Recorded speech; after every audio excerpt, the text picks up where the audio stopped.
Call to order our informal work session for this evening, the Clarksville-Montgomery County School System. Our first item on our study session is surplus property, safety, and health. Dr. Linevetter. Board members, in your packet, you have a list of surplus property for safety and health. These are items that are considered surplus and they have exhausted their useful life. Once they are declared surplus or obsolete, they are put out for bid and then utilized in such a way. So the list is attached for the items from safety and health. Any questions? Surplus property, CMCSS school buses. Yes, board members, you also have a list of buses.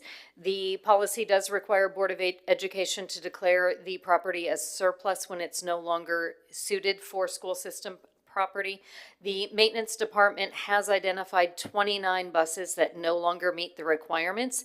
That is based on state regulations for school bus safety to include the condition, the age, and the mileage. These buses have reached the end of their service life and they're ineligible for an extension from the Tennessee Department of Safety. I will add that our operations department has the largest fleet of buses that they do extend the life on, and so they utilize every mile possible, but there are 29 buses that no longer meet those requirements. Surplus property technology. You also have a list of these are items that our technology department has deemed ineligible. They are including laptops, desktops, LCD projectors, printers, copiers, and different computer parts, salvaged parts, going back to even some typewriters and laminators that no longer meet the needs of technology. Any questions on the surplus properties? One, what's the method of those being sold? Many of those, actually, when we talk about technology, they are listed online through websites such as GovDeals, and then that money that is recouped is then put back into the technology to buy new technology. Thank you. Resolution September budget amendments. I'm going to turn this one over to Chief Financial Officer Jeff Taylor to update you for the September budget amendments. Good evening, everyone.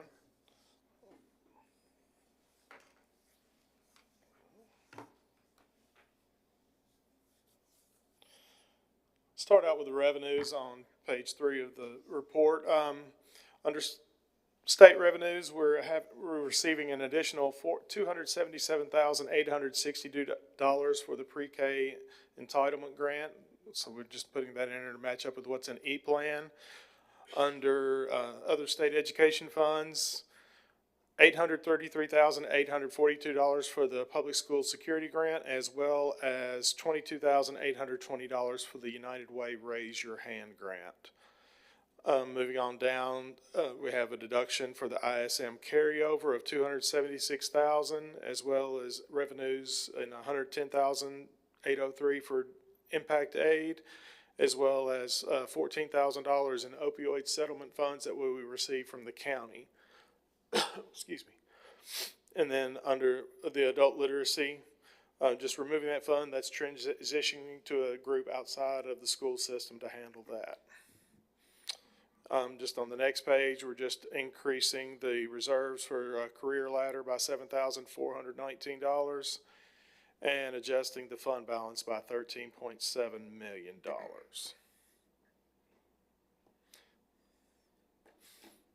Moving on to instruction. This is where we're appropriating the funding for the United Way Raise Your Hand grant, as well as we move some money out for the CPR training stipend to put that elsewhere. And there's also money in there for the Career Ladder volunteer pre-K based on the actual postings that we have for this year, and then additional funding for subs for the teacher residency program. Moving on to alternative school. This is just where we're actually changing positions. So we're moving these funds out of alternative school and we'll be moving them over to another function. Under the special education pre-K entitlement grant, that's where that funding is added, but we're also moving funding for the CCEIS positions. They'll be reclassified, appropriated in a different line. And then the last part of it is just position changes for various schools based on needs in those schools. And then lastly, just increases in contracted services, supplies and materials and equipment for the pre-K entitlement grant. Moving on to vocational education. Once again, all this is just we're moving those funds out of the ISM, from the ISM carry forward, moving that into another function. I believe it's 72,230 is where we're moving that. And then moving on down to 72,120 health services. This is where we're adding the CPR training stipend. And then once again, moving funds out of the ISM carryover, out of other student support, moving funds from CCEIS, and then we're adding funds in contracted services for the public school security grant, and contracted services and supplies and materials, as well as the opioid funds for supplies and materials. That was $5,000. And then under the public school security grant, we've also added additional funding in equipment. Under staff development, pulling funds out of the ISM carryover, that'll be moving over to a different function, as you'll see shortly. And we're adding $9,000 for staff development from those opioid funds we're receiving. Under 72,210 instructional support, you see the United Way Raise Your Hand grant, that's included in that, as well as where we're moving the CCEIS funds. And then under the $22,000 you see under other, Austin P handles our graduation, as y'all well know, every year, and they're adding, per their policies, they're having to add enhanced security at these graduations. So with what we pay for those graduations, we're having to increase that budget for that. Moving on to special education support, the increase in the funding from the pre-K entitlement grant. This is where a good large portion of the CCIS funds were moved, $3.15 million. And then, of course, there were some additions for position management changes of $60,000 based on needs. And then, once again, some additional moves under equipment and vocational education support, the $4.4 million for the ISM carry forward. And then under technology, there were a couple of positions, just had to add those back for increase based on market analysis. Once again, the adult literacy program, that funding is just being taken care of through an outside agency, so we no longer need to appropriate that. $120,000, just an estimated increase in liability costs. And under Director of Schools, this is for our postage machine. It's just an increase in the lease rental for that on a yearly basis of $4,919. And then under Office of the Principal, these were once again position changes based on need at the Burt Innovation Center. And then under Operation of Plant, had to spend $20,000 for COVID materials removal, as well as getting permits for our CTE building, and purchase of eye wash machines just so we can maintain our compliance with OSHA. And then under maintenance of plant, increase antifreeze account based on the actual spending we've had so far this year. Then increase of $1,200 for the career ladder for voluntary pre-K. Any questions on GP? Moving on to the nutrition fund, that's just an increase in our fund balance of $555,890. I had one question, Okay. Mr. Mabry. Oh, sorry. I didn't see the light. Oh, I'm sorry, I could ask at the end, but you asked your questions. Just curious, page 14, you had where the fund budget was going to be. So after we pass it and after the county commission approves the amendment, the fund budget will be at $89,882,430. Is that what that was saying? Yes. Okay. We increased that just based on what we, basically the unspent funds at the end of the fiscal year. But keep in mind, some of those funds are not, it's not all just fund balance. There are reserves that are restricted to be used for other items, as well as we have an assigned fund balance that's used elsewhere, used to help with the appropriations we have this year. Got it. All right, thank you. Under the nutrition fund, it's just an increase in the fund balance of $555,890. Under transportation, same thing, an increase to fund balance of $1,589,833. Just adjusting this for year end to give us our actual fund balance now. And then there's two adjustments.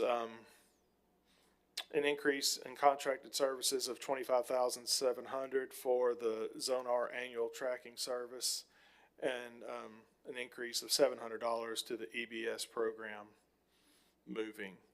And then they took those funds out of equipment, $25,000 to help cover that.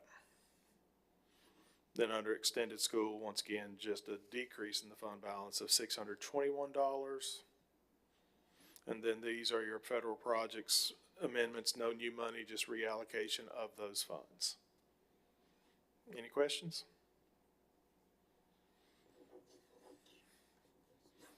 Thank you. Thank you. Goal 2, Dr. Better. I'd like to ask our Director of Instruction and Curriculum for middle school, Ashley Forbes, to come forward, and she's going to give an update on Goal 2 and our unique learning needs.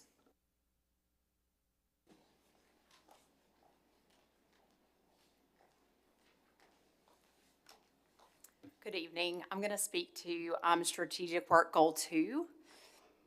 So it falls under improving student achievement. Specifically, that goal is to foster student growth through learning experiences and interventions that meet our unique student needs.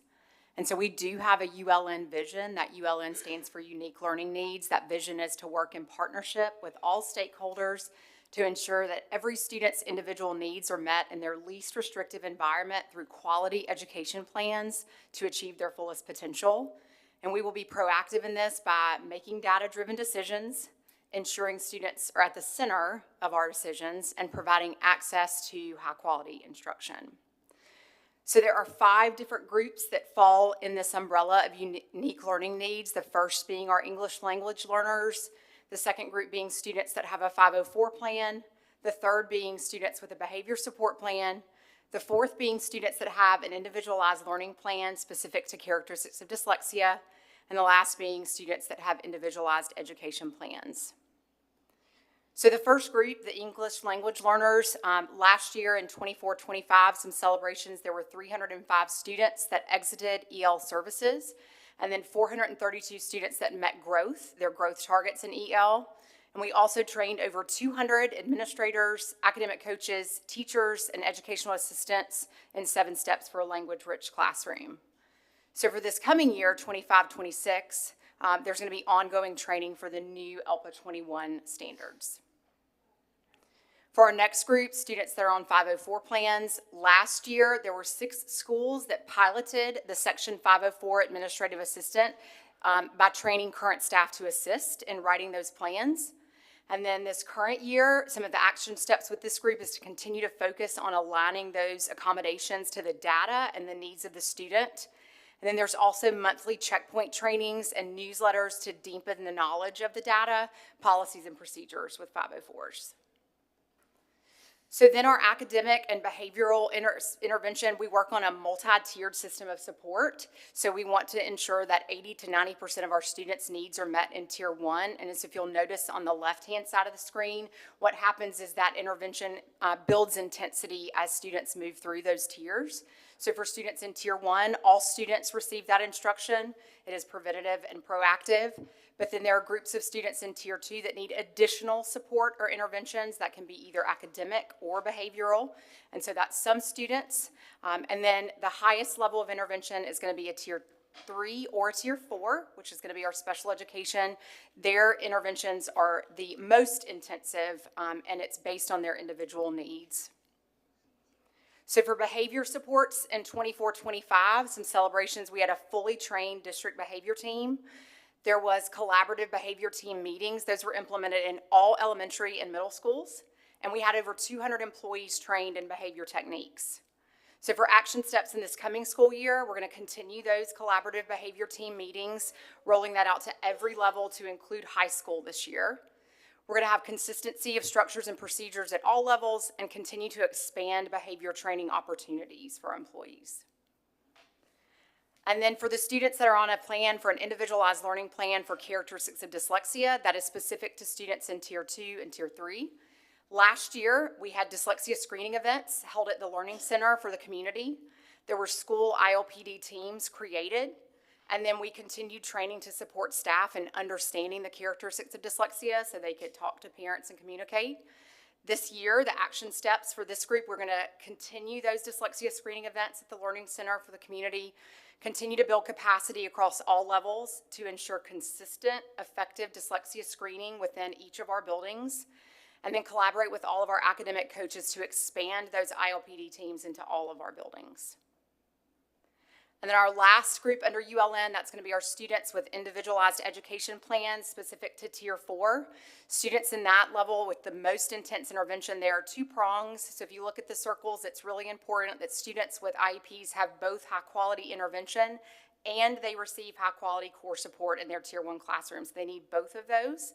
And so in 24-25, some of the celebrations, the instructionally appropriate individualized education plans or IEPs, that training was provided to all administrators and special education teachers, and it's led to CMCSS surpassing the TDOE annual performance report of the least restrictive environment target of the 24-25 school year for K-12 students.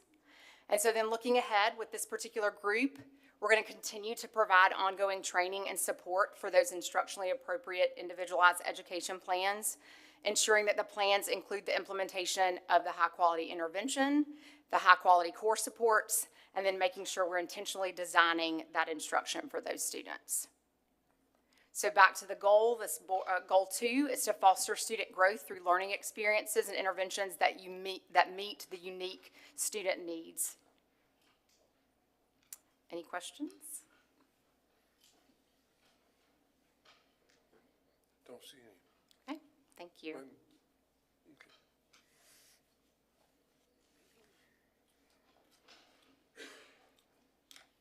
Middle school wrestling presentation. I'd like to ask Chief Communications Officer Anthony Johnson to come forward to give you a report on middle school sports. Yes, I'm back. And I promised Mr. Nolan I would keep us out of trouble by making sure we stuck to facts and didn't discuss opinions or anything like that, since this isn't a voting meeting. But I preface this to say I tried to get with folks to address all the questions that came up 2 weeks ago. If there are any that I missed, ask me tonight. If we don't have that answer, we can come back. One thing that I hope that you'll see as we go through this presentation is we've got some time. We got some time to get more questions answered and things like that, but hopefully we address most of the questions. So the first one is about the fund balance, and I know a couple of questions were asked. I told Jeff, you know what, you take a seat, you're already presenting this, I'll take this on for you. But essentially what you saw earlier was a discussion about how sometimes revenue streams will come in, and they have to be reallocated. And so it's important that we maintain a healthy fund balance for cash flow purposes. So we may have budgeted, when you all approved the budget last April, County Commission in May and June, we may have budgeted things knowing that, for example, 12 million in federal should be coming. So if we need to expend that, we've got to have that money here in the fund balance and then to reimburse that. So it's important for cash flow, but it's also important for those unforeseen, unexpected, those emergency items that come up. So Tennessee law, and I think this was addressed, but just to reinforce, Tennessee law does require us to have a minimum fund balance or reserve of 3% of annual budgeted expenditures. Our current fund balance is 7.46 of budgeted operating expenditures. And Jeff, correct me if I'm wrong, I always look at it as an analogy like this. If for some reason all funding revenue streams ended, how long could we continue operating? And so you can look at that and say we can operate for about 7% of the year. And so it's still not a huge reserve. I think most people probably try to plan personally for 3 to 6 months, but it is there. And again, I think that would be a really extreme circumstance if all funding, local, state, and federal happen. And then this is just to make sure, I had mentioned this before, but I did fact check to make sure I was right.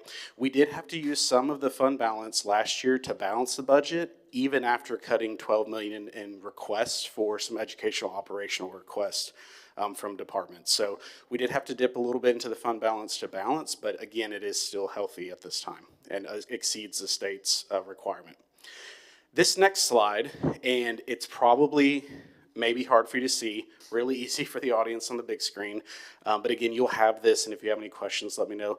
But this is an inventory. Norm and his team, they had some of this information already, but Norm actually went out the last 2 weeks and visited sites, looked at records, so we could give you an accurate information about what facilities currently exist. And I want to mention that why I'm also talking about high school when we're talking about middle school athletics is because, as we've shared with you, a lot of our middle schools utilize the high school campuses as well. And unless we receive some sort of magical gift in our community of several tens of millions of dollars, it's going to be that way for a while, and that's okay. And just like John said, there's some challenges with that, but nothing that we can't overcome. Long story short, every single school has a gym. We know that. The question came up about auxiliary gyms. If you see a green check, that means that they have a full auxiliary gym as you would expect at a school, which you've seen at all of our high schools. If it's got a little, and it's shown up different on here than I had in my presentation, but if it's got like a little black check, that means that they at least have a multi-purpose room that could be used. So for example, I know 2 of the schools on here, when you look at like Kenwood Middle School, you might have seen it. It's behind the gym. It's a large area. It's tiled. It's not necessarily a gym, but it is a large open space. In some schools, they've used it for weightlifting equipment or whatever, but those are the schools that at least have something. There is one school, though, and Norm went out and visited, that does not have either a full auxiliary gym or a dedicated space, and that is Montgomery Central Middle School. So looking at, and I also want to emphasize that you'll see on the side over here, we talked about this a little bit before, but you'll see in the parentheses, those are the dates those schools were completed. And so you can, it's kind of neat to look at the history and to see how different designs and whatnot have incorporated different things throughout time. Again, none of our middle schools have a stadium. All high schools do. Same thing with practice fields, baseball, softball, tennis. I kind of went through all the athletics that we don't offer, so to give you a comprehensive picture. As we mentioned before, not all of our schools have tracks. 4 do. Kenwood High School, Kirkwood High School, Rossview High School, and West Creek High School. Those were added kind of with some of the newer construction of those schools. Right now, our high schools do share those tracks, but currently we do not have tracks at every school. If track is incorporated at the middle school level in the future, again, we believe that they could collaborate on that with the goal of maybe being able to, where feasible. I think Norm told me there's one campus, it'd be very difficult to try to fit it in to the stadium, but we could work around some things. So anyway, that's track. Wrestling building, since that came up from some speakers' comments and some questions, there's only one school that has a wrestling building, our oldest built high school, and that's Clarksville High School. FBFH stands for Football Fieldhouse.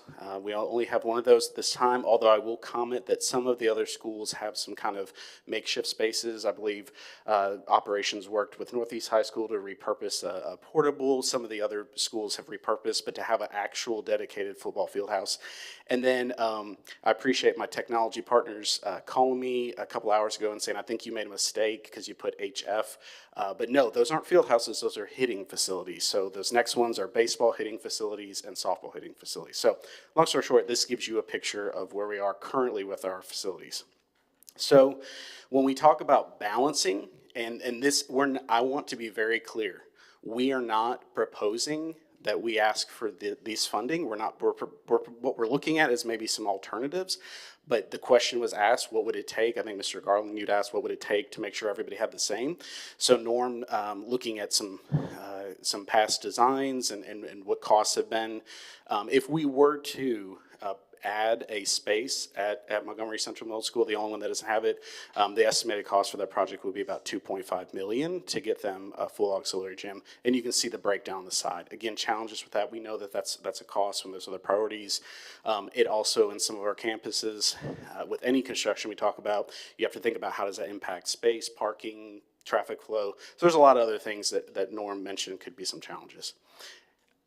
Just like I emphasized on the last slide, we are not advocating or requesting that this work be done at this time, but we wanted to give the facts and paint a picture because the question was asked, what if we wanted to take that chart that I showed a little bit ago and tried to balance it out where every high school had the exact same thing, what that cost would be, and that would be a little over $25 million to try to reach that. So again, not advocating for that, but trying to provide you with the facts. The next slide looks familiar, but something's a little different at the bottom.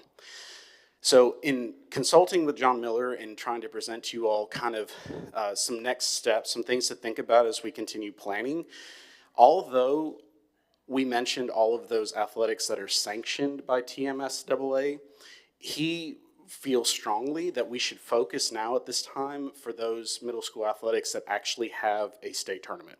So the ones circled do. Boys and girls soccer, wrestling, softball, baseball, and track. At this time, golf, tennis, and girls flag football do not have a tournament. Still sanctioned, and I'm sure as time goes, that will continue to happen. We know we've seen that with wrestling. We've seen that with girls flag football at the high school level. But so the next, I say all this to say the next slide focuses on those ones that actually have a tournament. This gives you and again, I apologize, 2 weeks. We try to put it together as quickly as possible. It gives you a rough, but we feel like pretty close to accurate estimate of what startup costs versus recurring annual costs would be for those existing athletics. The other thing that we did is we took the number of high school students who participated in each of these athletics over the last 3 years and provided you an estimate of about how many we might be able to expect who would participate in the middle school level based on that. We also shared the number of coaches that would need to be required. And again, this is not 16 per school, this is across the district. And the same thing with the estimated number of students, not 240 baseball students at a school. That coach would probably quit, but definitely across the district, 240. Also giving you the seasons, and that's something else we just want to continue to emphasize as we continue to expand middle school athletics, trying to balance those seasons to make it easier on middle schools to coordinate with high schools and not have too many people trying to use space at one time. The other piece is, are there already existing community-based programs? From what John's research has indicated, all except track, and we heard from coaches who are doing the community-based with wrestling. I'm sure you all are familiar, soccer is really big here. So there's a lot of community-based programs. The only one that is not consistent would be track. Now this is the piece, this question was asked. How long would it take to get the equipment? Now, if I was doing this presentation 2020, 2021, I would say, please don't ask me because there's really no idea. I think we're at a point now in reaching out and kind of really just looking at vendor websites, talking to vendors. We can estimate, especially if we're looking at a large district order where we're customizing it, ordering on one, for the most part, most of them could do it in about 4 to 8 weeks. So most of the equipment that we're talking about is already made. It's just a matter of personalizing it. The same thing with uniforms. And so either between, if we went with local vendors or national vendors, we feel like for the most part, we could get most of that equipment in 4 to 8 weeks. But I caution here to say, just because we can order equipment in 4 to 8 weeks doesn't mean we can build a program. And some programs are more complex than others. We talked about football and cheerleading. There's a lot more equipment. There's a lot more logistics, scheduling, trying to get with high school there than there might be with, for example, track. Which, not to downplay track, it's an involved sport, but we got to get the kids some shoes. We already have the equipment, and they schedule their races and training. So some of these would take a little bit longer to get on the ground, and what John has indicated is especially baseball and softball would probably take a little bit longer, but the others we could expect to be able to, if we had a budget that was approved in April, oftentimes what we'll do, so for example with coaches, we'll post a position and say pending budget approval. So we could already put the notice out there that this is pending budget approval in June, and then when the budget starts in July, we could get those hired, but release middle school principals, athletic directors could start scheduling it. And the facility notes is just to recap all on one page, the slide earlier. A couple of caveats. These estimated costs do not include potential staffing increases. So as you continue to add athletics, you've got more burden on custodians, athletic trainers, bookkeepers have more that they've got to do now, athletic directors, administrators, that sort of thing. So that's something that we've got to keep in our mind as we continue expanding. The other piece is the ongoing uniform equipment and facility maintenance and upgrades. So everything that we talk about that we would add, we've got to maintain that. Potential increased costs due to inflation or salary supplement increases. It was no secret, I made it public that we do feel that we need to address our current coaching supplement. We're not competitive. So again, if we increase that, these recurring costs, which is essentially mostly coaching, that would also increase as well. And then also, although I wish we had a magic button, none of these costs include any of the aforementioned facility changes. So when we're talking about startup costs, we're talking about equipment, maybe some makeshift portable storage spaces, but we're not talking about that cost would include a new track or anything like that. Just want to make sure that was clear. So I will end by saying again that I'm proud of where we're going. I appreciate the board. I appreciate the county commission. We've been able to continue increasing. It didn't happen overnight. We spent about 40 years with just one sport, but we want to continue increasing, but we know we have to do that in a sustainable way.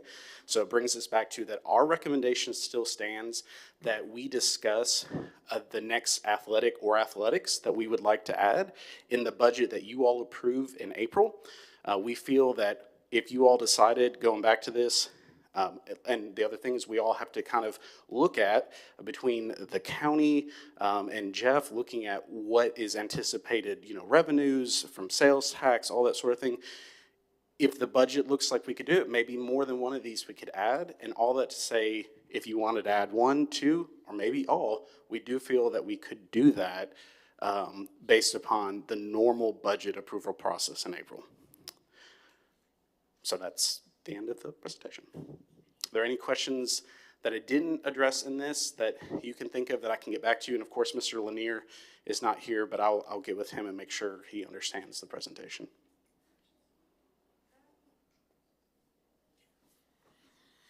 Mr. Mabry. Thank you. Just a couple questions that you can get back to me on. Yeah. So you said 3% state law. I would like to know what 3% of the budget would be for the fund budget. Okay. You said we're at 7%? Is that what you told me? Yeah, it was like 7.46% of our current operating budget. Okay, great. And I will say, and Jeff, correct me if I'm wrong, although we are in a better position this year than we have been in a very long time with staffing, having all positions. I mean, no, we don't have all, but better than we've been in a very long time. Bus driver is probably better than it's been in a decade, actually. Some of that is also held because we didn't fill positions. So some of that is also in there as well. But we can get you those stats. Jeff, do you want to correct me because I was probably wrong? No, you're right on that. Okay. I mean, with the vacancies we've had, that's been one of the advantages that has allowed our fund balance to remain relatively healthy, is we've had a lot of vacancies. This year, we're starting to fill these positions up, so that cushion we've had for that per se, that's probably going to lessen the more and more we fill those positions. And 3% of our budget right now would be approximately 14 million, but I can tell you right now, I would not like that at all. I think it's too low. I got you. I just curious to know what that number was, being that it's going to be shortly 89 million. So just wanted to get that background there. I am curious. You mentioned this tonight, and I'm sure it's been said in past meetings, but $12 million was cut. You said there at the beginning. What was that? So it's to kind of go back to how the budgeting process works. So the 25-26 budget,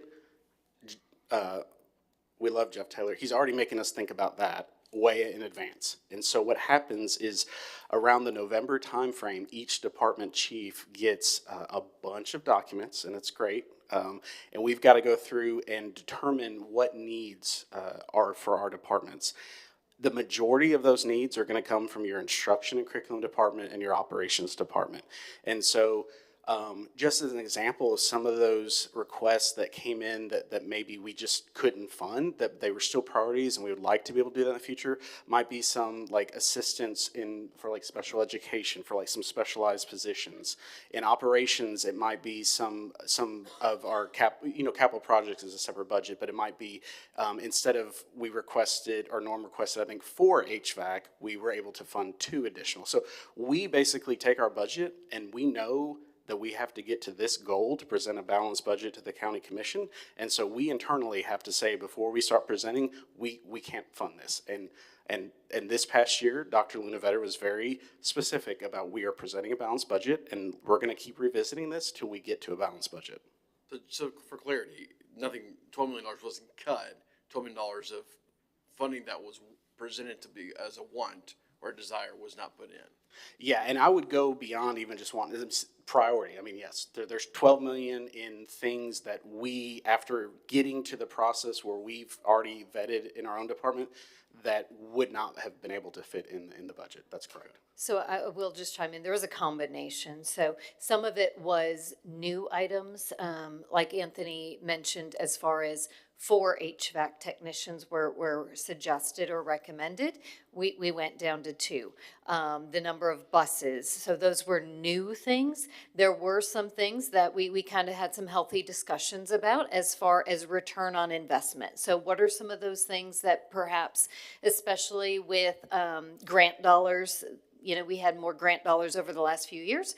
What are some things that maybe we weren't getting enough return on investment and we weren't going to choose to repurchase, if that makes sense?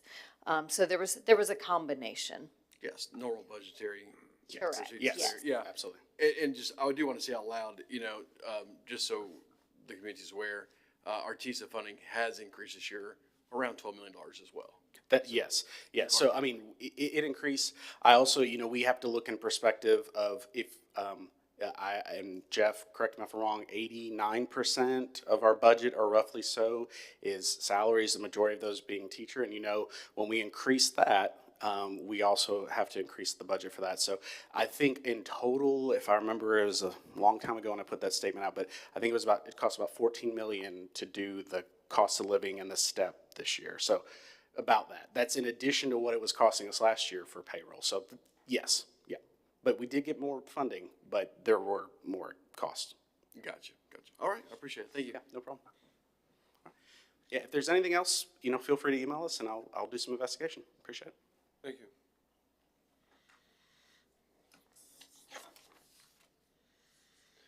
Comments for county commissioners? No, sir, thank you. Any other business? Good evening, board members. We are about, believe it or not, halfway through the first quarter of the school calendar, and we've had a great start to the year. As mentioned, staffing has gone very well this year with relatively few openings remaining compared to prior years. Thank you to our building administrators, faculty, and staff members for the positive energy and academically focused kickoff. During school visits, I've been very impressed with the welcoming environments and engaging lessons that I've witnessed. We've had an intentional focus this year on year 2 of career and technical education at the middle school that has continued to be a huge success with our students as they're planning for their high school academies and elective courses. We're excited for our high school advisory teams to meet in the coming weeks to begin the process of the peer selection that was voted on by the school board members to begin attending those upcoming school board meetings. And we anticipate having our high school representative in place by the end of October. Mr. Griffey, this concludes my remarks for the evening. Add an item, any comments by board members? Ms. Bryant? Text about where Chris said that he was, but he's off. I just wanted to mention that Chris Lanier is off doing something very important. That's why he's not here. He is at the the COSBA, so it's the Legislative Conference for School Board Members in Washington, D.C. Mr. Mabry? Thank you. I do want to say a lot. I'd love to maybe this Friday, next Friday, maybe go with Mr. Slider, somebody to all the middle schools that had the black check or the X on them. Just want to kind of look at the schools to see how they would fit. So want to put that out loud. Thank you. Meeting's adjourned.